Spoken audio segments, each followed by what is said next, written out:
वाङ्मे मनसि प्रतिष्ठिता मनो मे वाचि प्रतिष्ठितम् आविराविर्मयेधि वेदस्य मानिस्थ श्रुतं मे मा प्रहसि रनेनाधीतेना होरात्रां सन्दधामि ऋतं वदिष्यामि सत्यं वदिष्यामि तन्मामवतु तद्वक्तारमवतु अवतु माम् अवतु वक्तारम् अवतु वक्तारम्। ॐ शान्ति शान्ति शान्तिः। शङ्करं शङ्कराचार्यं केशवं बादरायणम् सूत्रभाष्य कृतौ वन्दे भगवन्तौ पुनः पुनः। ईश्वरो गुरुरात्मेति मूर्तिभेदविभागिने व्योमवद्व्याप्तदेहाय दक्षिणामूर्तये नमः। ॐ शान्ति शान्ति शान्तिः।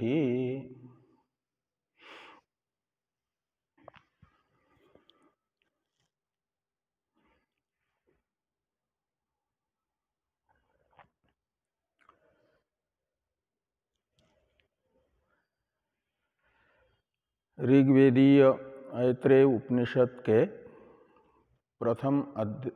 तृतीय अध्याय के प्रथम खंड की द्वितीय कंडिका के व्याख्यान रूप भाष्य की चर्चा हम लोग कर रहे हैं। भाष्य में हम लोगों ने यहाँ तक की चर्चा कर दी है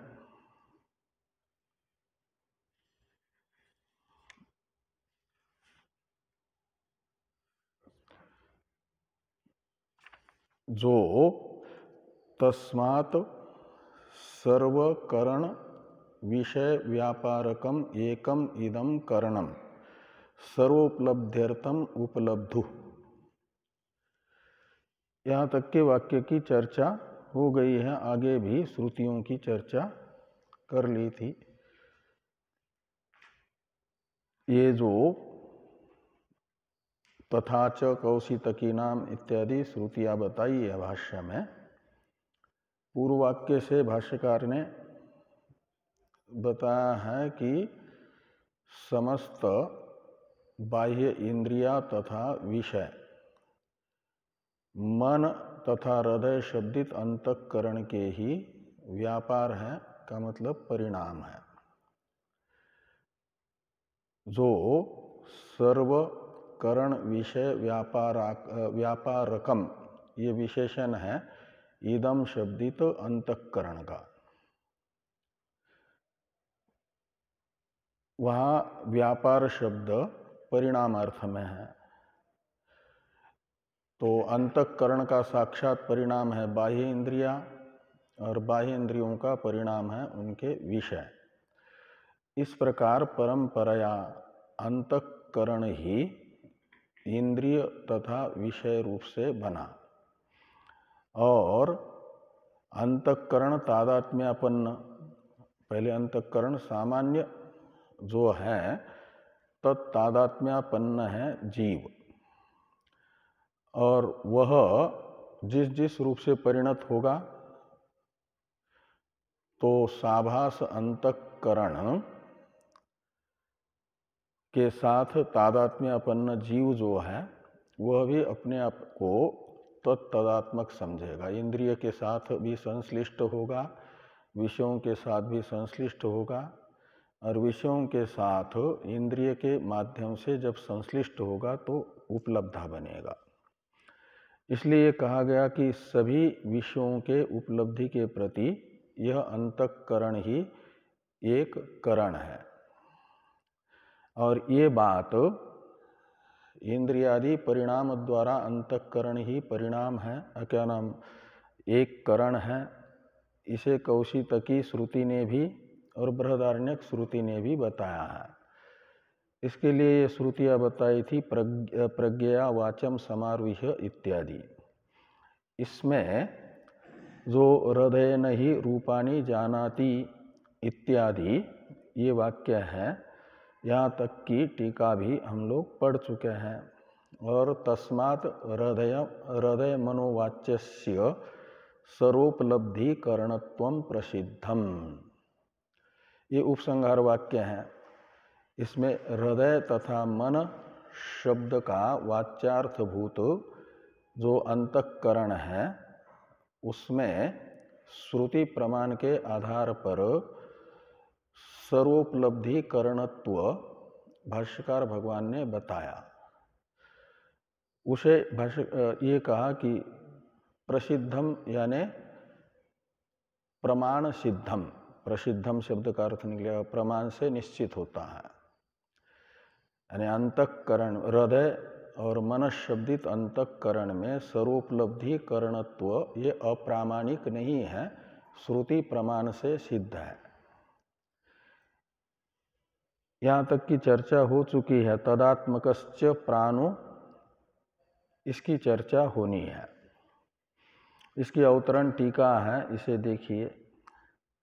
एवं हृदयस्य सर्वकरणात्मत्वम् उक्त्वा इदानीं तस्य प्राणात्मत्वम् आह तदात्मकश्च इति।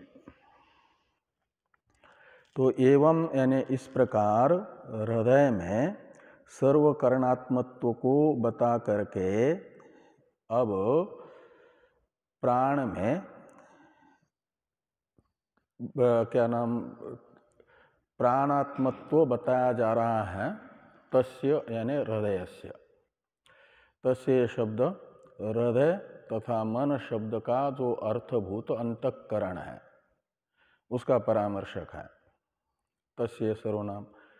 इसलिए ये होगा कि हृदय से यानी हृदय शब्दी तस्य अंतःकरणस्य, ये तस्य शब्द से लेना और उसमें प्राणात्मत्व को बताया जा रहा है। बाह्य करणात्मत्व तो बताया गया, बाह्य करण अंतःकरण के ही परिणाम है। ये बता करके बाह्य करण में बाह्य करणात्मकत्व बताया गया है हृदय शब्दित अंतःकरण में।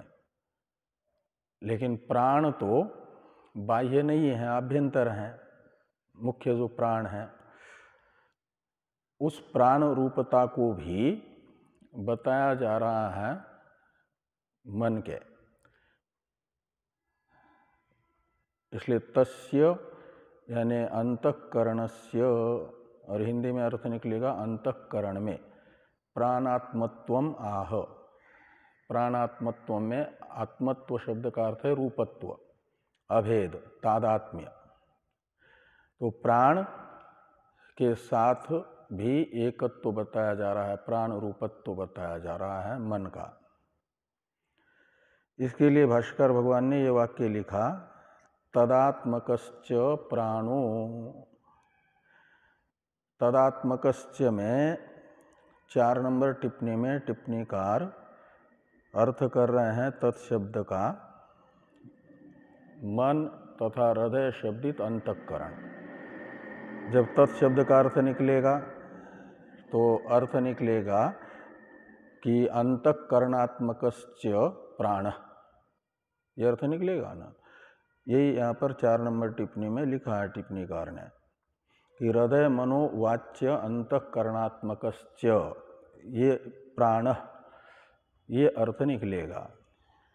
प्राण रूपता अंतःकरण की बताई जा रही है। अब अंतःकरण प्राणात्मक भी है, इस अर्थ का ज्ञापक प्रमाण जैसे इंद्रियात्मकत्व अंतःकरण में बताने के लिए प्रमाण हुआ कौशितकी आदि उपनिषदों का वाक्य, ऐसे प्राणात्मक अंतःकरण के होने में ज्ञापक प्रमाण कौन है? यह जिज्ञासा होने पर बताया जा रहा है श्रुति ही, श्रुति प्रमाण ही। तो ये कहते हैं कि यो वै प्राणः सा प्रज्ञा या वै प्रज्ञा स प्राण इति ब्राह्मणम, यानी यो वै प्राणः यहाँ से श्रुति वाक्य है। कहाँ तक? स प्राण, यहाँ तक वो श्रुति है ब्राह्मण, यानी ब्राह्मण भाग की श्रुति। यहाँ ब्राह्मण से लेना ब्राह्मण भागात्मक श्रुति वाक्य। ये वाक्य बता रहा है कि जो प्राण है वह प्रज्ञा है, जो प्रज्ञा है वह प्राण है। इति ब्राह्मणम, ये ब्राह्मण है का मतलब ये ब्राह्मण वाक्य बता रहा है प्राण तथा अंतःकरण का ऐक्य। प्रज्ञा शब्द से अंतःकरण को लेना है, बुद्धि को। बुद्धि यानी बुद्धि अंतःकरण कोटि में आती है। पूर्व श्रुति में हृदय तथा मन शब्द से जिसको कहा गया उसी के लिए प्रज्ञा शब्द का प्रयोग हुआ है इस ब्राह्मण वाक्य में। यो वै प्राण सा प्रज्ञा इत्यादि में।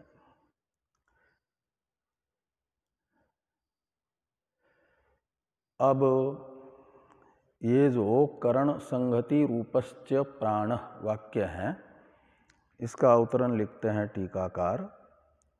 एवं हृदय मनोद्वारा प्राणस्य सर्वकरणात्मत्वम् उक्त्वा साक्षात् एव प्राणस्य तद आह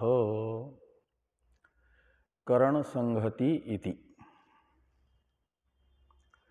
तो ये कहते हैं कि एवं हृदय मनो द्वारा प्राणस्य सर्वकरणात्मत्वम् उक्त्वा, हृदय एवं मन द्वारा प्राण में सर्वकरणात्मत्व बताया गया। सर्वकरणात्मक है हृदय मन शब्दित अंतःकरण, और उस अंतःकरण को बताया गया प्राण से अभिन्न। इसलिए जो अंतःकरण में सर्वकरणात्मत्व है वह अंतःकरण से अभिन्न प्राण में भी सिद्ध होगा। लेकिन ये परंपराया, जब प्राण को अंतःकरण से अनन्य मानेंगे, अभिन्न मानेंगे, तो ये हुआ अंतःकरण द्वारा प्राण में सर्वकरण रूपता का प्रतिपादन। उसे करके अब आगे कहते हैं कि साक्षात एव प्राणस्य तद आह। तद आह में तत्शब्द का अर्थ है करणत्व, सर्वकरणात्मत्वम। तो प्राण के सर्वकरण रूपता को सीधे भी श्रुति बता रही है, मनो द्वारा नहीं। अंतःकरण द्वारा तो बताया गया, अब बिना अंतःकरण के भी प्राण में सर्वकरणात्मत्व को बता रहे हैं भगवान भाष्यकार करण संगति रूपश्च इत्यादि वाक्य से। तो इस वाक्य को देखिए कि करण संगति रूपश्च प्राण इति अवोचाम प्राण संवादादौ। तो प्राण संवादादि रूप जो श्रुति है, उन श्रुतियों के व्याख्यान के अवसर पर हम प्राण को सर्वकरण संगति रूप, यानी संगति शब्द का अर्थ है समूह, संघात। और किन का समूह? संगति शब्द का अर्थ निकलेगा समूह, तो कर्ण समूह, यानी कर्णानाम संगति, कर्ण संगति, ये षष्ठी तत्पुरुष समास है। तो कर्ण शब्द से लेना बाह्य चक्षुरादि करण, और सभी बाह्य चक्षुरादि करणों का समूह रूप प्राण है।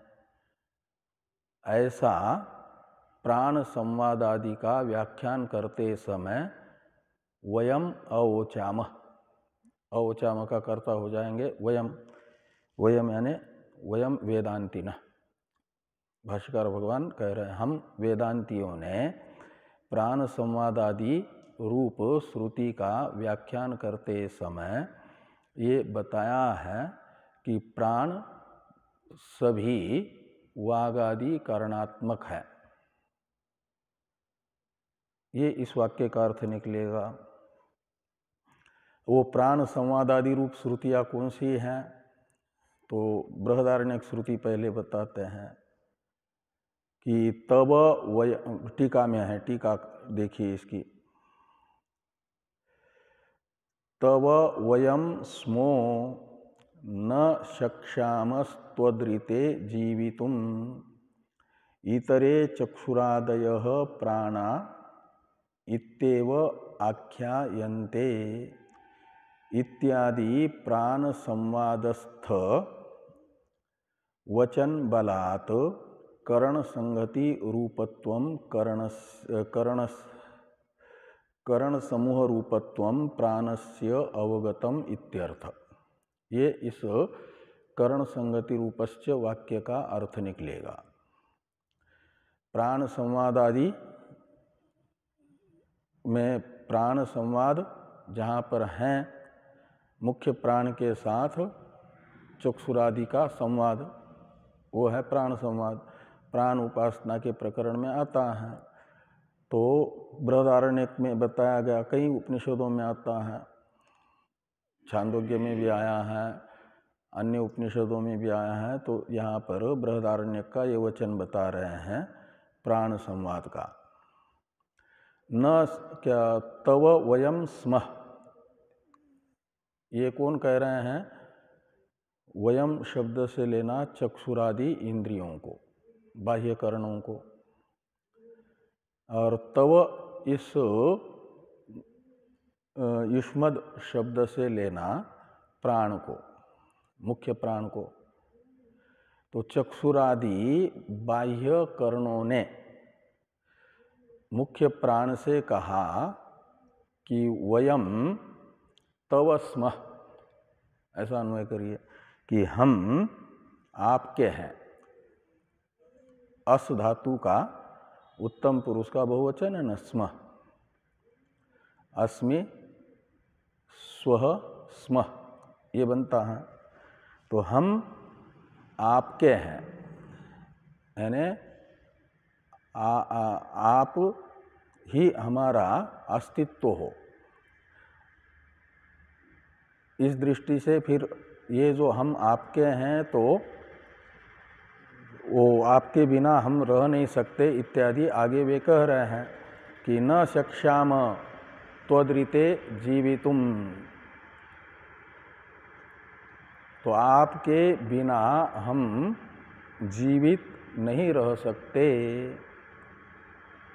तो त्वदृते जीवितुम वयम न शक्ष्याम,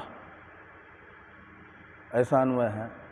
इसमें त्वत् शब्द का प्रयोग चक्षुरादि ने किया है, किसके लिए? प्राण के लिए।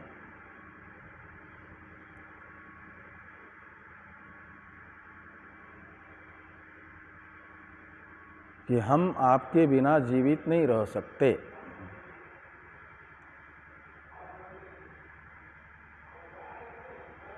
ये क्या बज रहा है?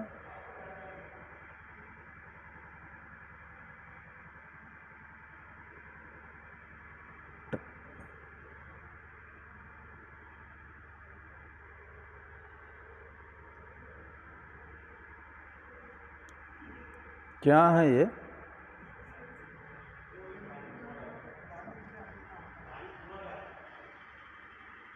बारिश हुआ? अच्छा, टेम्पो है, ठीक। अच्छा,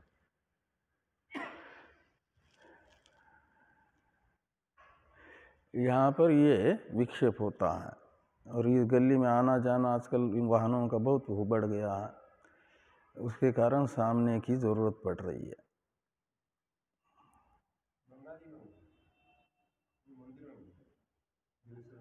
हाँ, उधर तो हो ही रहा है।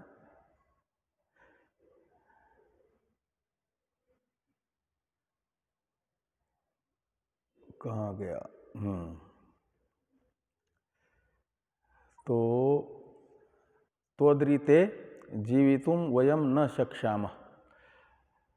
तो चक्षुरादि कर्णों ने मुख्य प्राण से कहा कि आपके बिना हम जीवित नहीं रह सकते, यानी इस शरीर में हमारी स्थिति जब तक आप हैं तभी तक है, आपके अस्तित्व पर हमारा अस्तित्व टिका हुआ है, ऐसा चक्षुरादि इंद्रियों ने प्राण से कहा। इसीलिए क्या होता है, एक तो ये हुआ प्राण संवाद। आगे श्रुति कहती है कि इतरे चक्षुरादयः प्राणा इत्येव आख्यायन्ते, एक वाक्य है। तो इतरे प्राणा, इतर प्राण माने जाते हैं कौन? चक्षुरादि। तो चक्षुरादि जो बाह्य करण हैं, इन्हें शास्त्र प्राण इस नाम से ही कहता है। तो इसलिए कहते इतरे चक्षुरादय प्राणा इत्येव आख्यायन्ते। आख्यायन्ते यानी कथ्यन्ते, उच्यन्ते। तो शास्त्र में यदि समस्त करणों को बताना हो तो एक शब्द का प्रयोग करके, तो प्राण इस शब्द का प्रयोग करके ही शास्त्र चक्षुरादि को भी बताता है, न कि मुख्य प्राण के लिए चक्षुरादि के वाचक शब्द में से कोई शब्द विशेष से। चक्षु शब्द का प्रयोग करेंगे तो केवल बाह्य इंद्रिय विशेष जो चक्षु है उसी को समझा जाएगा, लेकिन प्राण शब्द का प्रयोग शास्त्र में आया है कई जगह, वो समस्त चक्षुरादि इंद्रियों के लिए भी। इसलिए कहते हैं कि यदि मुख्य प्राण चक्षुरादि इंद्रियात्मक न होता तो मुख्य प्राण के वाचक प्राण शब्द का प्रयोग शास्त्र चक्षुरादि के लिए न करता, लेकिन किया है। ये स्रोत अर्थापत्ति है। तो ये बताती है स्रोत अर्थापत्ति कि चक्षुरादि मुख्य प्राणात्मक हैं। ये यहाँ पर कहा गया कि इतरे चक्षुरादयः प्राणा इत्येव आख्यायन्ते इत्यादि प्राण संवादस्थ जो वचन है, ये वचन हुए प्राण के संवाद में आए हुए वचन। और इस वचनों के सामर्थ्य से ये माना जाएगा कि प्राण सर्वकरण समूहात्मक है। ये लिखते हैं कि करण संगति रूपत्वम, यानी करण समूह रूपत्वम प्राणस्य अवगतम। अवगतम का अर्थ है निश्चितम। इन वचनों के सामर्थ्य से सभी प्राण में सर्वकरण समूह रूपता सिद्ध हुई, निश्चित हुई। अब भाष्य में जो प्राण संवादादौ, यहाँ पर आदि शब्द है, उस आदि शब्द से ग्राह्य छांदोग्य श्रुति को बताया जा रहा है टीका में कि आदि शब्देन संवर्ग विद्यादि गतम प्राणम एव वाग अप्येति प्राणम चक्षु प्राणम श्रोत्रम प्राणम मनः। स यदा प्रतिबुध्यते प्राणात अधि पुनर्जायते इत्यादि वाक्यम ग्राह्यम। प्राण संवादादो यहाँ पर आदि शब्द से इन वाक्यों का ग्रहण करना है। तो छांदोग्य में एक संवर्ग विद्या आती है,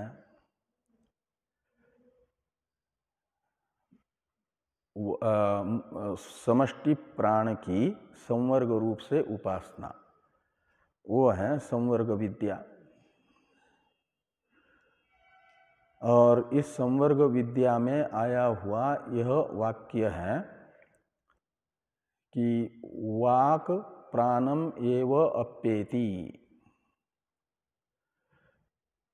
यहाँ पर द्वितीयांत प्राण शब्द है, वो अप्य क्रिया के अधिकरण को बताता है। और वाक इत्यादि प्रथमांत शब्द अप्येति क्रिया के कर्ता को बताते हैं। और अप्येति इसमें है अपि उपसर्ग पूर्वक ईण धातु, उसका अर्थ निकलता है अपि गच्छति। अपि गच्छति का अर्थ निकलेगा लय, विलय। तो वाग प्राणम अप्येति का अर्थ निकलेगा वाक का विलय प्राण में होता है। जब जागृत में सारी इंद्रियां अपने अपने विषयों का ग्रहण रूप व्यापार करते करते थक जाती हैं, तो उनका मन में लय होता है, और यानी मन से अनन्य जो प्राण है उसमें लय होता है। और प्राण का, मन का भी प्राण में ही लय होता है। उसे यहाँ पर बताया गया है कि वाक प्राणम एव अप्येति, तो वाक प्राण में ही विलीन हो जाती है, और चक्षु भी प्राण में विलीन हो जाता है, श्रोत्र भी और मन भी, इन सब का अप्य यानी विलय प्राण में हो जाता है। इसलिए प्राण को माना गया संवर्ग। इन सब को विलीन अपने में करने के कारण प्राण संवर्ग है। ऐसा संवर्ग विद्या में कहा गया है। इससे ये निकल रहा है जैसे घड़ा फूटता है तो मिट्टी में विलीन होता है, तो जिस कार्य का विलय जिसमें होगा उसे तदात्मक कहा जाता है। तो घटाद्यात्मक मिट्टी है, यानी घटादि मिट्टी का ही परिणाम है, कार्य है।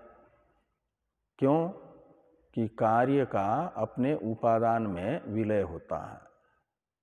तो ऐसे यहाँ पर प्राण में वागादि का विलय बता करके श्रुति ये बता रही है कि वागाद्यात्मक प्राण ही है,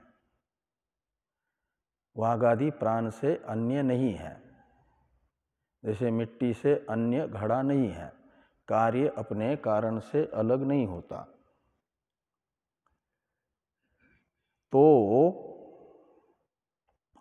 ये प्राणम एव वागप्येति प्राणम चक्षु प्राणम श्रोत्रम प्राणम मनः स यदा प्रतिबुध्यते प्राणात अधि पुनर्जायते।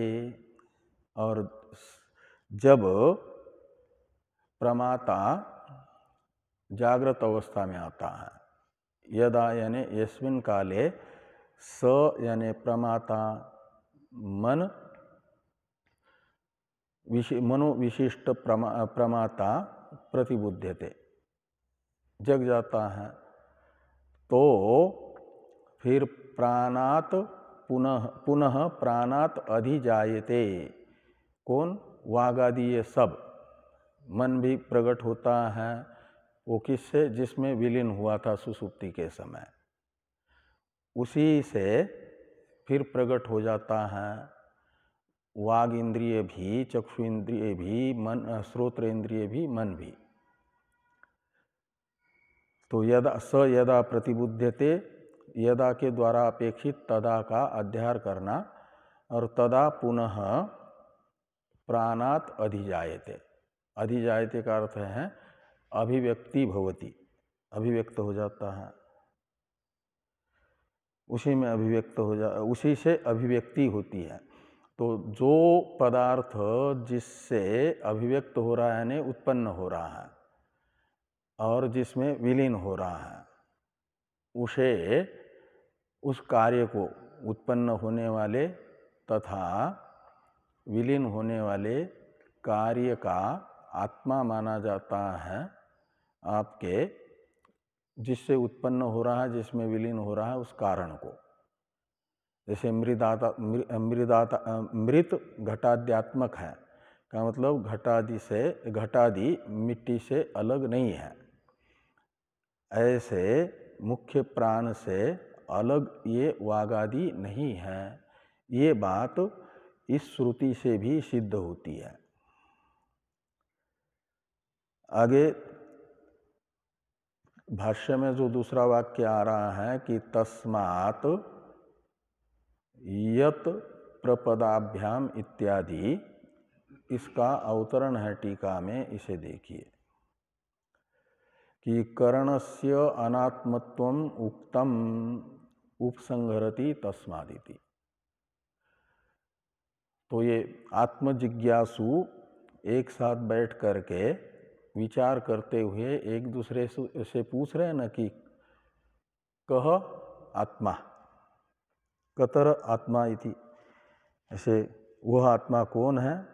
कतर शब्द से लिया गया कि पहले विचार करते करते उनके बुद्धि में आया, एक निश्चय हुआ कि इस शरीर में जो प्रविष्ट होगा वो आत्मा होगा, प्रवेश करता। लेकिन फिर प्रवेश करने वाले में भी दो हैं, एक तो प्रपद से प्रविष्ट हुआ और एक मूर्धा से प्रविष्ट हुआ। उसमें से किसको आत्मा समझे? कतरस आत्मा, इन दो में से कौन आत्मा होगा? ये संशय हुआ। फिर इसका भी विचार करते करते चित्त परिष्कृत होने पर इन दो में से एक में करणत्व का निर्धारण हुआ और एक में उपलब्धित्व का निर्धारण हुआ। ऐसा पहले आया था भाष्य में, इसी कंडिका के इसी मंत्र में, क्या नाम, इसी अध्याय में प्रथम कंडिका के अवसर पर, व्याख्यान के अवसर पर। तो जो मूर्धा से प्रविष्ट हुआ वह उपलब्धा है, जो प्रपद से प्रविष्ट हुआ वह करण है। ऐसा निश्चय होने पर फिर आगे जो करण होगा वह अनात्मा होगा, ये भी निश्चय हुआ उनका, और उपलब्धा आत्मा है, ये निश्चित हुआ। तो अब प्राण में जो प्रपद के द्वारा प्रविष्ट हुआ प्राण, उसमें करणत्व होने पर अनात्मत्व का निश्चय होगा। प्राण में अनात्मत्व का निश्चय हुआ करणत्व। उस करणत्व का उपादान करने के लिए पूर्व कंडिकास्थ ये न रूपम पश्यति, ये न शब्दम शृणोति इत्यादि वाक्य आए थे मुख्य प्राण में करणत्व का उपादान करने के लिए। और वह इस कंडिका का जो प्रथम वाक्य है, यद एतद हृदयम मनश्च एतत्, यहाँ तक का ग्रंथ है प्राण में अनात्मत्व का निश्चायक, करणत्व का उपादक। अभी तक ये करणत्व का उपादन हो रहा है प्राण के, उसका उपादन करके अब ये उपसंहार वाक्य आ रहा है कि प्राण का करणत्वेन रूपेण निर्धारण होने से उसमें अनात्मत्व का निश्चय होगा। ये यहाँ पर बताया जा रहा है तस्मात् इत्यादि वाक्य से। यह टीकाकार ने कहा कि कर्णस्य अनात्मत्वम उक्तम, कर्ण के अनात्मत्व का कथन हुआ। अब उसका उपसंहार वाक्य है कि तस्मात् यत् प्रपदाभ्याम प्रापद्यत ब्रह्म एतद् उपलब्धुः उपलब्धिकरणत्वेन गुणभूतत्वात् नैव वस्तु ब्रह्म उपास्य आत्मा भवितुम अर्हति। ये उपसंहार वाक्य है यहाँ तक कि जिस कारण से जो प्रपद के द्वारा प्रविष्ट हुआ ब्रह्म है यानी प्राण है, कार्य ब्रह्म है प्राण सूत्रात्मा, तद उपलब्धुः उपलब्धिकरणत्वेन, वो उपलब्धा जो प्रमाता है जीव है उसके सभी प्रकार के उपलब्धि के प्रति करण होने से, उसमें करणत्व का निर्धारण होने से गुणभूतत्वात् यानी उपलब्धि का करण ये गौण है और जिसके उपलब्धि का करण बनेगा वह मुख्य माना जाएगा।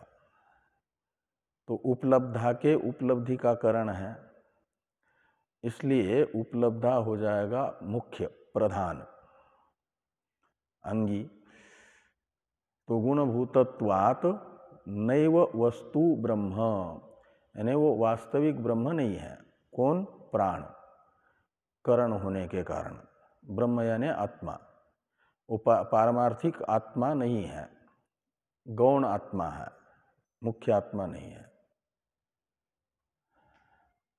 क्योंकि कर्ता और करण इनका भेद होता है, और तब भी यदि कर्ता करण को अपना स्वरूप समझे तो माना जाता है वह गौण रूप से करता है। ऐसे मुख्य आत्मा नहीं है प्राण, गौण आत्मा है।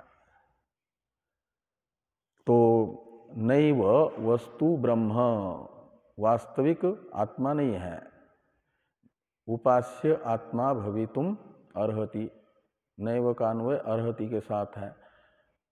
तो वास्तविक आत्मा न होने के कारण उसे ज्ञेय आत्मा नहीं कहा जा सकता। उपास्य शब्द का अर्थ है ज्ञेय, तो ज्ञेय आत्मा नहीं है। अब थोड़ा सा इसका अर्थ करते हैं टीकाकार, इसे देखिए। ये जो प्राण के लिए ब्रह्म शब्द का प्रयोग है ना, उसके विषय में लिखते हैं कि ब्रह्मत्वेन उपास्यो यानी ज्ञातव्य इत्यादि वाक्यम नहीं, ब्रह्मत्वेन उपास्यो ज्ञातव्य आत्मा इत्यर्थ। ये वस्तु ब्रह्म उपास्य आत्मा नैव भवितुम अर्हति, इस वाक्यस्थ जो ब्रह्म शब्द है वह बता रहा है कि ब्रह्मत्वेन उपास्य यानी ज्ञातव्य आत्मा ये नहीं होगा। कौन? प्राण। प्राण को नहीं माना जा सकता वस्तु ब्रह्म। वस्तु ब्रह्म का अर्थ है निरुपाधिक ब्रह्म, ज्ञेय ब्रह्म। वो ज्ञेय ब्रह्मत्वेन रूपेण ज्ञातव्य आत्मा यह करणभूत प्राण नहीं होगा। ये निश्चय विचार करते करते आत्मजिज्ञासुओं को हुआ, प्राण में अनात्मत्व का निश्चय। अब पारिशेषात इत्यादि वाक्य का अवतरण है, इसे देखिए टीका में। तरहि कह तथा ज्ञातव्य इत्यत आह पारिशेषाद इति। तो यदि ब्रह्मत्वेन रूपेण ज्ञेय प्राण रूप आत्मा नहीं है, वो गौण आत्मा है, तो फिर तथा यानी ब्रह्मत्वेन रूपेण ज्ञातव्य आत्मा कौन होगा? क्योंकि पहले आपने कहा था जिसने प्रवेश किया वह आत्मा है, तो प्रवेश करता तो दो हो गए, उसमें से एक में अनात्मत्व का निश्चय हुआ, तो बचेगा जिसमें अभी अनात्मत्व का निश्चय नहीं हुआ, वही ब्रह्मत्वेन रूपेण ज्ञेय आत्मा। इसलिए कहते हैं कि पारिशेषात यस्य उपलब्धुः उपलब्ध्यर्था एतस्य हृदयस्य मनोरूपस्य करणस्य वृत्तयो वक्ष्यमानाः स उपलब्धा उपास्य आत्मा नो भवितुम अर्हति इति निश्चयं कृतवन्तः। तो ये कहते हैं कि पारिशेषात, तो पारिशेष न्याय होता है जो प्राप्त अनेक पदार्थ हैं उसमें से बहुतों का निषेध हुआ, तो जो बचा है जिसका निषेध नहीं हुआ ज्ञेयत्वेन रूपेण, उसे माना जाता है परिशेष। उक्ताद अन्य शेष, और शेष के साथ परिशब्द जोड़ दो तो परिशेष हो जाता है। तो प्रविष्ट हुए दो में से प्राण का तो आत्मत्वेन रूपेण निषेध हो गया, तो उक्त हो गया अनात्मत्वेन रूपेण उक्त हो गया प्राण, तो परिशिष्ट रह गया उपलब्धा। इसलिए कहते हैं कि पारिशेषात, यानी पारिशेष न्याय से क्या होगा कि यस्य उपलब्धुः उपलब्ध्यर्था वृत्तयः, ऐसा अन्वय करिए कि जिस उपलब्धा की उपलब्धि के साधन के रूप में वृत्तियों को बताया जा रहा है। कौन सी वृत्तियों को? तो वृत्तियों का विशेषण है वक्ष्यमाणा।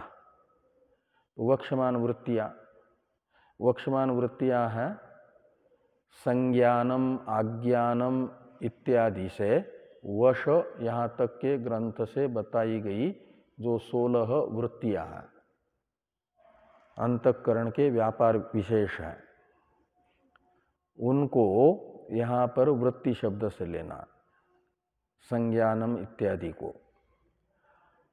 वे हैं वक्ष्यमाण, क्योंकि अभी तो भाष्य में यद एतद हृदयम मनश्च एतत्, इसी वाक्य का व्याख्यान हो रहा है ना। तो भाष्यकार भगवान ने संज्ञानम आज्ञानम इत्यादि का अभी व्याख्यान नहीं किया है, इसलिए व्याख्यान के दृष्टि से देखते हैं तो वह संज्ञानम इत्यादि पदार्थ हैं वक्ष्यमाण। वक्ष्यमाण कहते हैं आगे कहा जाएगा जिनको, उन्हें वक्ष्यमाण कहा जाता है।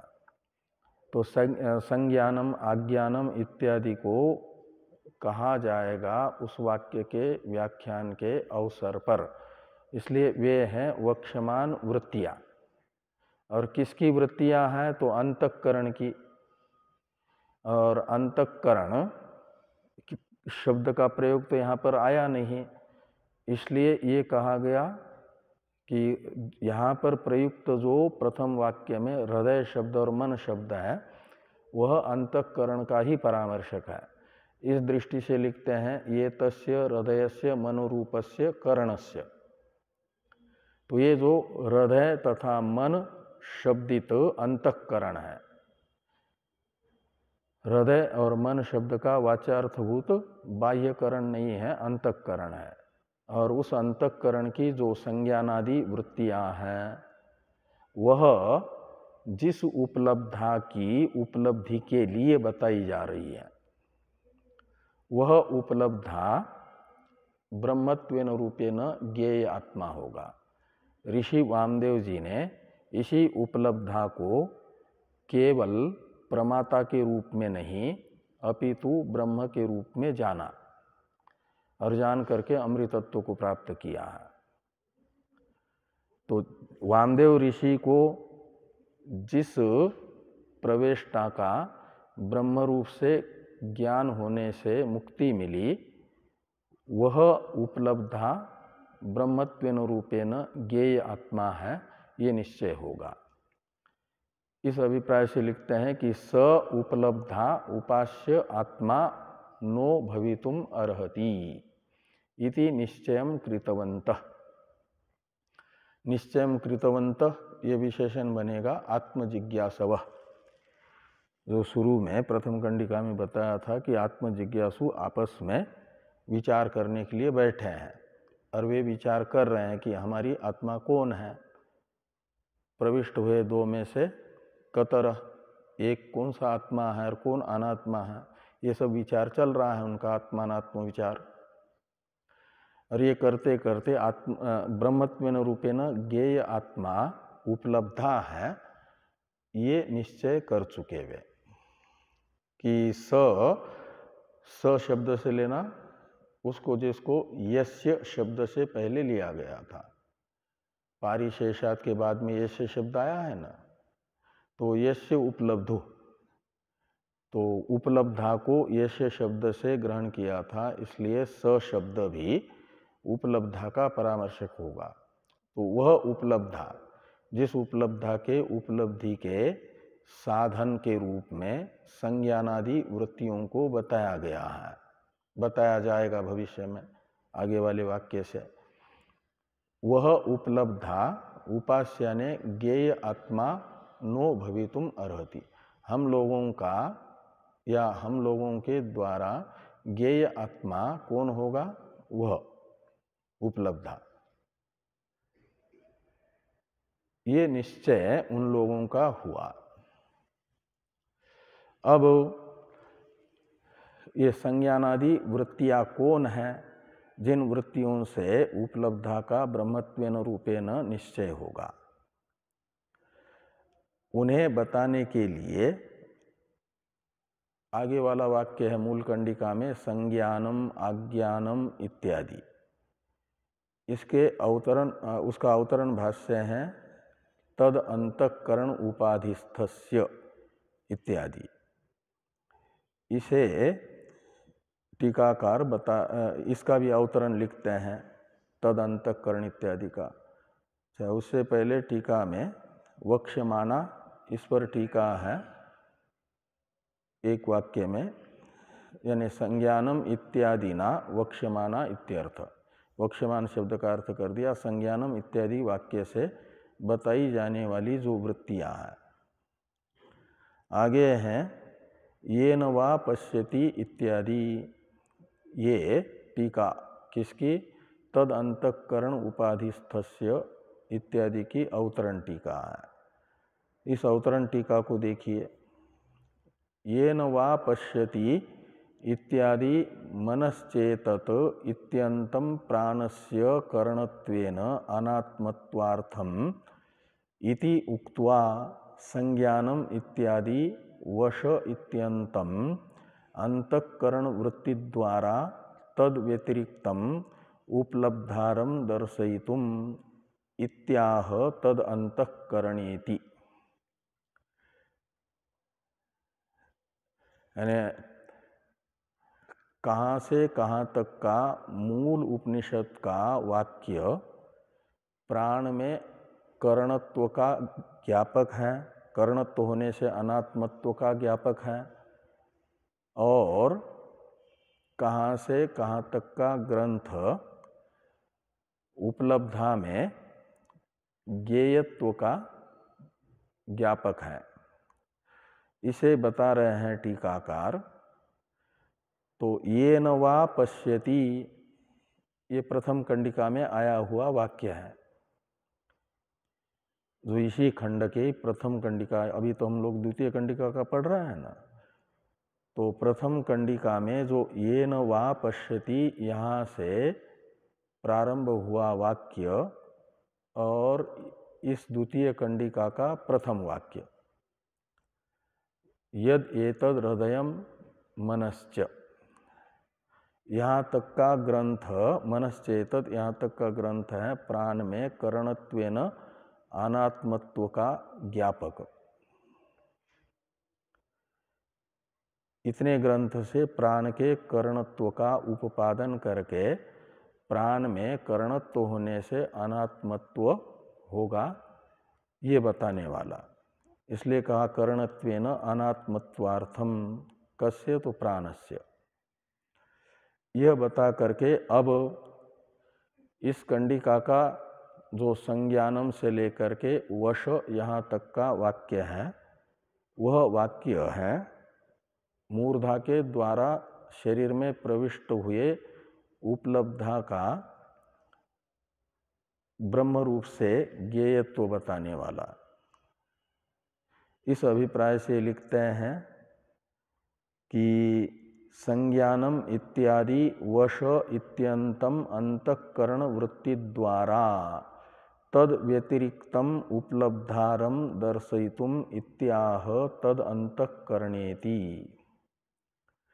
तो संज्ञानम से लेकर के वश यहाँ तक का ग्रंथ अंतःकरण वृत्ति द्वारा तद व्यतिरिक्त यानी अंतःकरण व्यतिरिक्त जो उपलब्धा है, वो अंतःकरण तो उसकी उपाधि है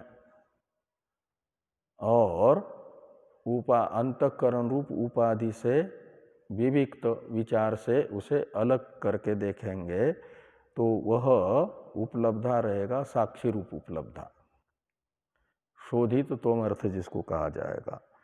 प्रज्ञानम ब्रह्म में प्रज्ञान पदार्थ जिसको कहा जाएगा। अंतःकरण वृत्तियों का दृष्टा का अर्थ निकलेगा अंतःकरण का दृष्टा। वह प्रज्ञान पदार्थ है, उसका ब्रह्म रूप से ज्ञेय आत्मा वो है, उसे ब्रह्म रूप से जानना जिज्ञासु को जरूरी है मोक्ष के लिए। ये दिखाने के लिए तद अंतःकरण इत्यादि भाष्य वाक्य आ रहा है। तो तद अंतःकरण उपाधिस्थस्य उपलब्धु प्रज्ञान रूपस्य ब्रह्मणः उपलब्ध्यर्था या अंतःकरण वृत्तयो बाह्यांतरवर्ती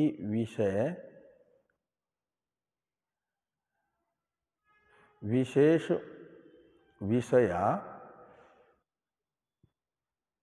ताः इमा उच्यन्ते। यहाँ विषय ऐसा छपा है ना, विषय विशेष ऐसा होना चाहिए, विषय ही है। हाँ, तो बाह्य विषय अंतर्वर्ती विषय, तो यहाँ विषय छपा है तो होना चाहिए वो पूरा शकार। तो बाह्यांतरवर्ती विषय विषया ये वृत्तियों का विशेषण है। अंतःकरण वृत्तय, अंतःकरण की वृत्तियां हैं। अंतःकरण वृत्तियों के परामर्शक यानी विशेषण के रूप में दो यहाँ पर बताए गए हैं। एक तो उपलब्ध्यर्था, ये भी प्रथमा बहुवचन है ना, उपलब्ध्यर्था,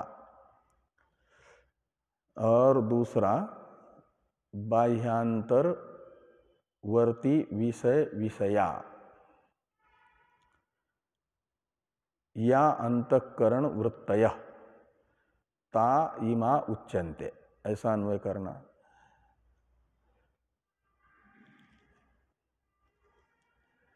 कि बाह्य विषय रूपादि है, अंतर विषय सुख दुखादि इच्छा काम क्रोध इत्यादि ये अंतर विषय है।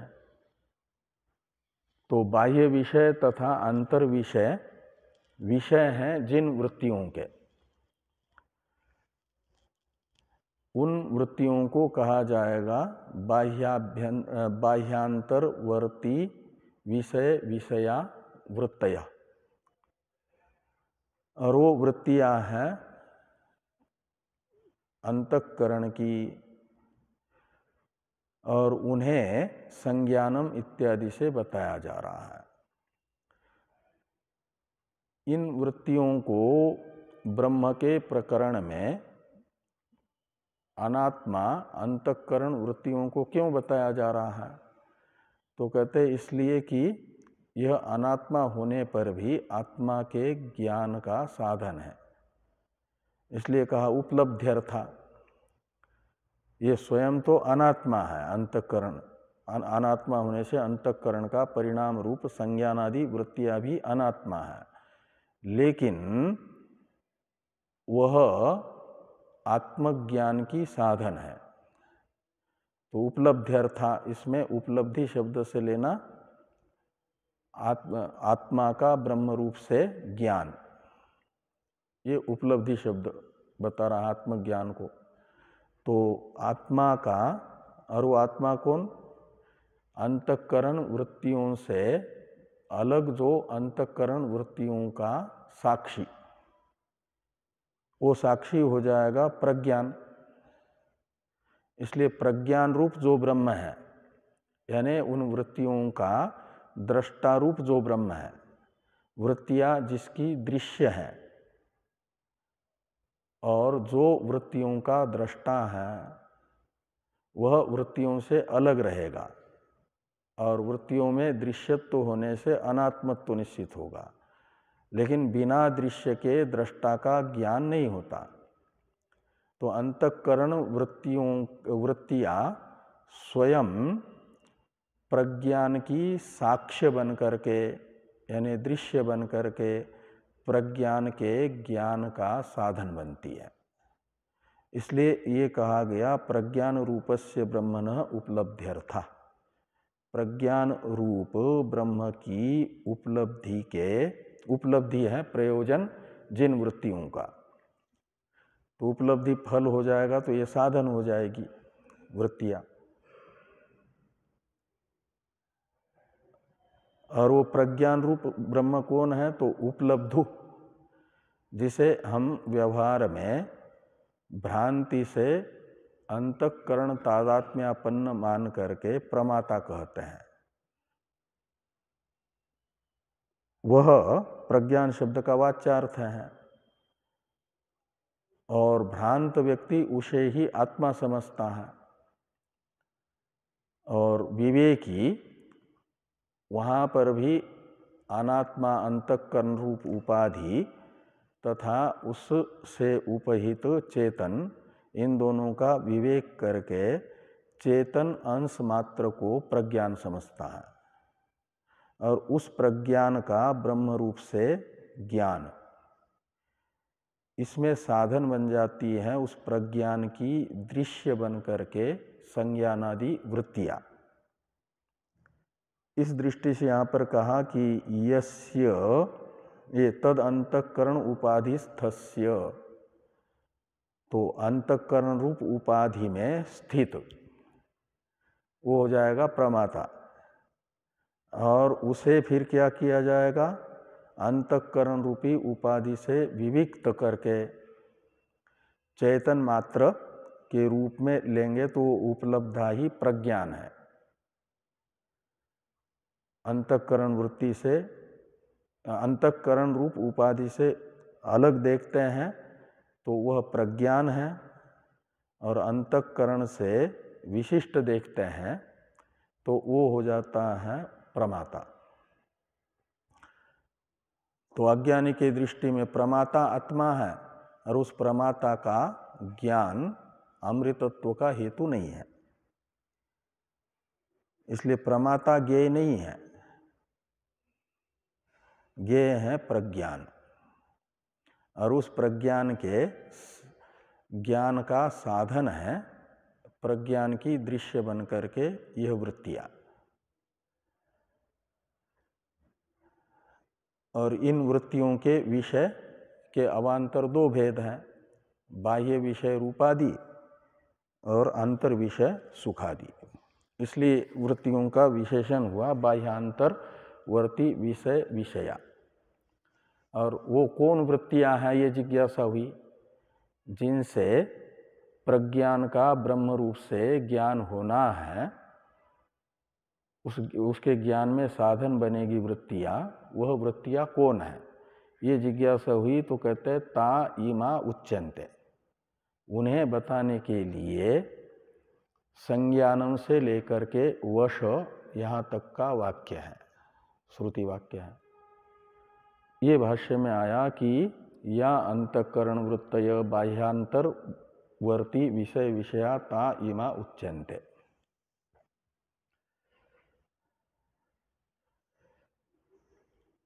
अच्छा, ओह, बाकी की चर्चा करते हैं हम लोग कल। ओम वाङ्मे मनसि प्रतिष्ठिता मनो मे वाचि प्रतिष्ठितम् आविराविर्मयेधि वेदस्य मानिस्थ श्रुतं मे मा प्रहासि रनेनाधीतेनाहोरात्रां सन्दधामि ऋतं वदिष्यामि सत्यं वदिष्यामि तन्मामवतु तद्वक्तारमवतु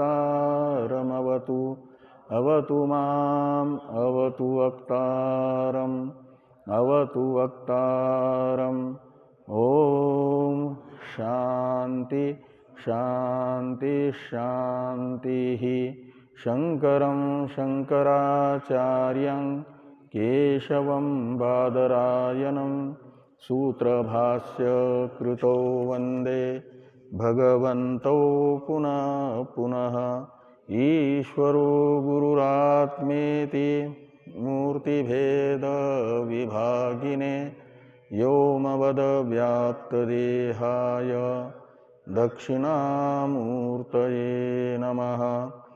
ओम शांति शांति शांति।